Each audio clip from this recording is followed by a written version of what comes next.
नमस्कार दोस्तों, स्वागत है आप सभी का आपके अपने यूट्यूब चैनल सक्सेस मंत्रा बाय दीपक राय सर। मैं पिंकी मिश्रा आप सभी की क्लास में एक बार फिर से हाजिर हूँ। दोस्तों, जैसा कि आप सभी लोग देख रहे हैं, संविधान के स्रोत ये टॉपिक मैंने लिया है।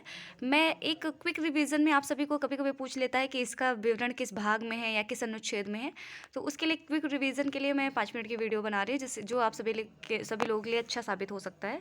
ठीक है, तो एक बार एक रिवीजन के तौर पे और इसी तरीके से मैं छोटी छोटी जो टॉपिक्स है उठा के हर टॉपिक से क्या क्या इंपॉर्टेंट है वो मैं डालती रहूँगी। ठीक है, तो चलिए देखते हैं। उससे पहले आप सभी से रिक्वेस्ट है कि प्लीज़ चैनल को सब्सक्राइब कर लीजिए और लाइक शेयर करना मत भूलिएगा अगर समझ में आए कि ये आप लोगों के लिए इंपॉर्टेंट है। ठीक है, और आप हमें इंस्टा में भी फॉलो कर सकते हैं, पिंकी मिश्रा 2708 मेरी इंस्टा आईडी है। इसके अलावा हमारे चैनल के टेलीग्राम चैनल को भी फॉलो कर लीजिए, जिससे आप सभी को वहाँ पे सारी लिंक शेयर कर दी जाती है और आप लोग आराम से जो है क्लास अटेंड कर सकें। ठीक है, तो चलिए देरी ना करते हम लोग देखेंगे। यहाँ पे देखेंगे क्या हो रहा है। देखिए, पहला क्या बोला गया है कि भारतीय संविधान पर सबसे अधिक प्रभाव भारतीय शासन अधिनियम 1935 का है। अगर पूछे भारतीय संविधान पर सबसे अधिक प्रभाव भारतीय शासन अधिनियम तो 1935 का है। इसके अलावा कई अन्य देशों से संविधान निर्माण में सहायता ली गई है, जिनका विवरण इस प्रकार है। तो कौन से देश से कौन सा विवरण लिया गया है यह हम लोग देखेंगे। तो सबसे पहले बात करते हैं ब्रिटेन से। तो हमारे भारतीय संविधान में ब्रिटेन से क्या लिया गया है, तो ब्रिटेन से संसदीय शासन प्रणाली और एकल नागरिकता एवं विधि का शासन आदि जो है ब्रिटेन से लिया गया है हमारे भारतीय संविधान में।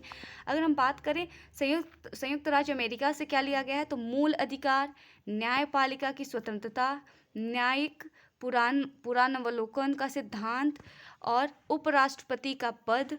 ठीक है, राष्ट्रपति पर महाभियोग, उच्चतम व उच्च न्यायालय के न्यायाधीशों का हटाया जाना, यह सभी कहाँ से लिया गया है हमारे भारतीय संविधान में। कहाँ से लिया गया है, तो संयुक्त राज्य अमेरिका के संविधान से लिया गया है। ठीक है, नेक्स्ट देखेंगे हम लोग कि कनाडा से कौन सा प्रावधान लिया गया है, तो कनाडा से जो है केंद्र द्वारा राज्यपाल की नियुक्ति, संघात्मक व्यवस्था, अवशिष्ट शक्तियों का केंद्र में निहित होना, ये आदि सभी कहाँ से लिया गया है, कनाडा से। तो हमारे भारतीय संविधान में जो ये बातें निहित है वह कहाँ से लिया गया है, कनाडा से। ठीक है, नेक्स्ट देखेंगे आयरलैंड से कौन सा प्रावधान लिया गया है हमारे भारतीय संविधान में, तो आयरलैंड से नीति निर्देशक सिद्धांत, राष्ट्रपति की निर्वाचन पद्धति, राष्ट्रपति द्वारा राज्य सभा में जो है मनोनीत सदस्य आदि का जो विवरण है वो किस संविधान से लिया गया है, कहाँ से लिया गया है, तो ये इसका प्रावधान आयरलैंड से लिया गया है। ठीक है, नेक्स्ट देखेंगे आप सभी लोग, तो यहाँ पे जर्मनी से क्या लिया गया है। जर्मनी की बात करें तो जर्मनी से आपातकाल के दौरान मूल अधिकार का स्थगन आदि सब कहाँ से लिया गया है, जर्मनी से लिया गया है। ठीक है,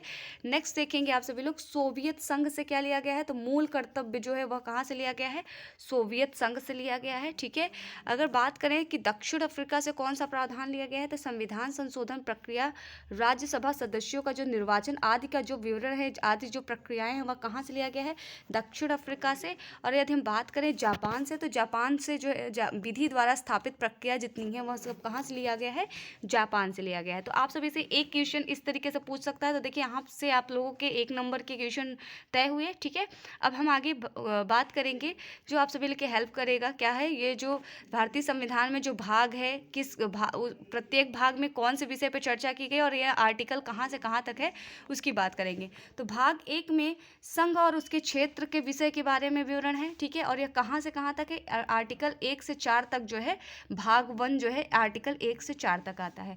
भाग 2 की बात करें तो नागरिकता का प्रावधान, भाग 2 के आर्टिकल 5 से 11 तक, आर्टिकल 5 से 11 याद रखेंगे। भाग 1 में क्या है, संघ और उसके क्षेत्र से रिलेटेड बातें, उसका विषय क्या है, संघ और उसके क्षेत्र, और आर्टिकल क्या हो जाएगा 1 से 4 तक। ठीक है, भाग 2 में नागरिकता, आर्टिकल 5 से 11 तक। भाग 3 में मूलभूत अधिकार है।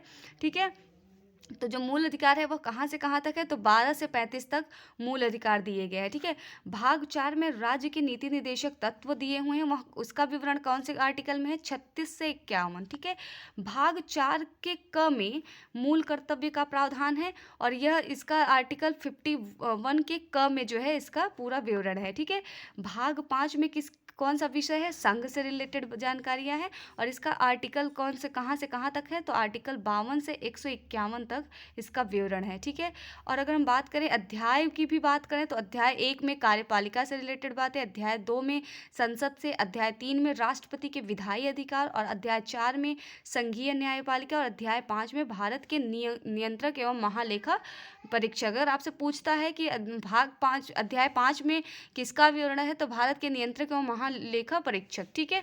नेक्स्ट देखेंगे हम लोग भाग 6 की बात करें तो भाग 6 में जो है किसका विवरण है, राज्य का।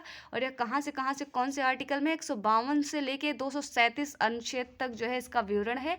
अध्याय 1 में सामान्य, अध्याय 2 में कार्यपालिका से रिलेटेड, अध्याय 3 में राज्य विधानमंडल, अध्याय 4 में राज्यपाल के विधायी अधिकार, अध्याय 5 में राज्यों के उच्च न्यायालय और अध्याय 6 में अधीनस्थ न्यायालय। ये सारी जानकारियां हैं और अगर आपसे 1 नंबर में पूछता है तो यहाँ से आपका क्लियर है।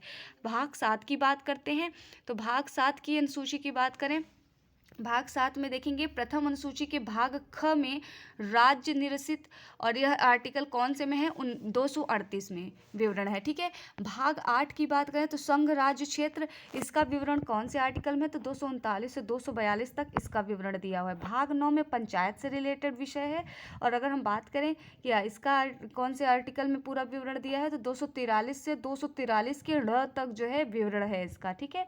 भाग 9 के क में क्या है, तो नगर पालिकाएं से रिलेटेड विषय है, और उसका जो आर्टिकल है वह कहाँ से कहाँ तक है, 243 के त से 243 य और छ तक, ठीक है। भाग 9 के ख में सहकारी समितियां, जो कि कहाँ से कहाँ तक है, 243 जेड से 243 जेड टी तक दिया हुआ है, ठीक है। नेक्स्ट देखेंगे भाग 10 की बात करें तो भाग 10 का विषय क्या है, तो अनुसूचित और जनजाति क्षेत्र से रिलेटेड है, और इसका विवरण किस आर्टिकल में है, तो 244 से 244 के क तक इसका विवरण दिया हुआ है। भाग 11 की बात करें कि विषय क्या है, तो संघ और राज्यों के बीच संबंध से रिलेटेड जो भी विषय हैं वह भाग 11 में है, और इसका आर्टिकल में विवरण कौन से में है, तो 245 से 263 तक इसका विवरण दिया हुआ है। अगर हम अध्याय 1 में पूछे कि क्या विवरण है, क्या विषय है, तो विधायी संबंध। अध्याय 2 में बात करें तो प्रशासनिक संबंध, ठीक है, ध्यान रखेंगे। नेक्स्ट देखेंगे भाग 12 की बात करें तो भाग 12 का विषय क्या है, वित्त, संपत्ति, संविदाएं और वाद की जो विषय हैं वह भाग 12वीं में है, और इसका आर्टिकल कहाँ से कहाँ तक विवरण है, तो 264 से 300 के क तक इसका विवरण दिया हुआ है। अगर हम बात करें अध्याय से तो अध्याय 1 में क्या दिया हुआ है, वित्त की विषय है। अध्याय 2 में उधार, अध्याय 3 में जो है संपत्ति, संविदाएं, अधिकार, देयताएं, बाध्यताएं और वाद का जो है विवरण है। अध्याय 4 की बात करें तो संपत्ति का अधिकार अध्याय 4 में है, ठीक है। अगर हम बात करें भाग 13 की तो भाग 13 देखेंगे फटाफट। तो भाग 13 में भारत के राज्य और क्षेत्र के भीतर व्यापार, वाणिज्य और समागम के अब विषय भाग 13 के अंतर्गत आता है, और इसका विवरण 301 से 307 आर्टिकल के अंतर्गत किया गया है। भाग 14 के क में अधिकरण से रिलेटेड विषय है, और इसका जो विवरण है 323 के क से 323 के ख तक, ठीक है।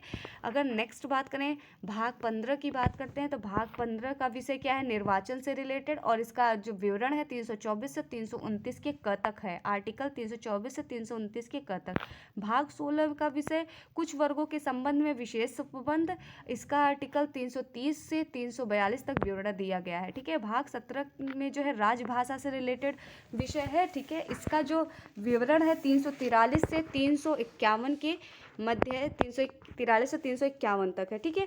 अगर हम बात करें अध्याय 1 में क्या है, तो संघ की भाषा विषय है। अध्याय 2 में क्षेत्रीय भाषाओं पर चर्चा है। अध्याय 3 में जो है उच्चतम न्यायालय, उच्च न्यायालयों आदि की भाषा, और अध्याय 4 की बात करें तो विशेष निर्देश, ठीक है।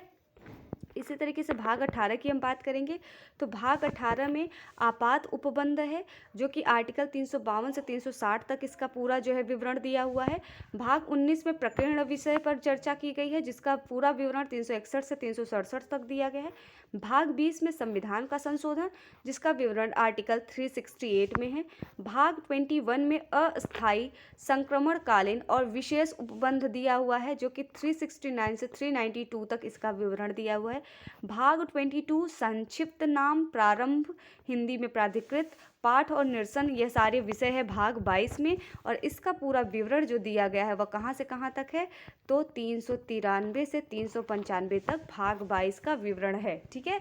तो दोस्तों ये थी पूरे भाग से रिलेटेड जो है 22 भाग से हमने जो भी आर्टिकल, जो भी विषय हैं वो सारा बता दिया कि इसका विवरण कहाँ है। अगली क्लास में इसी तरीके से इंपॉर्टेंट टॉपिक लेकर आऊँगी, और उसके बारे में जितना इंपॉर्टेंट डिटेल है अभी के लिए आप ये देखेंगे, जितना इंपॉर्टेंट डिटेल है वह हम अगली टॉपिक में आप सभी लोगों को क्लियर क्लियर कर देंगे, ठीक है। इसी तरीके से हम क्लियर करते चलेंगे तो छोटी छोटी वीडियोज़ जो है आप सभी को हेल्प करेगी, ठीक है। तो चलिए, ये थी आज की क्लास। मिलते हैं इसी तरीके से बेहतरीन क्वेश्चन के साथ में अगली क्लास में, बेहतरीन टॉपिक होगी, ठीक है। चलिए, आज के लिए इतना ही। नमस्कार। प्लीज़ जो है आप सभी से फिर से रिक्वेस्ट है, चैनल को सब्सक्राइब कर लीजिएगा। और क्या ये हम आप सभी के लिए इम्पोर्टेंट था या फिर नहीं, जो भी है आप मुझे बताएंगे, तभी हम आगे इस पर कार्य करेंगे, है ना। तो आप लोग हमें कमेंट बॉक्स पर ज़रूर बताइएगा। चलिए ठीक है, नमस्कार। मिलते हैं अगली क्लास में।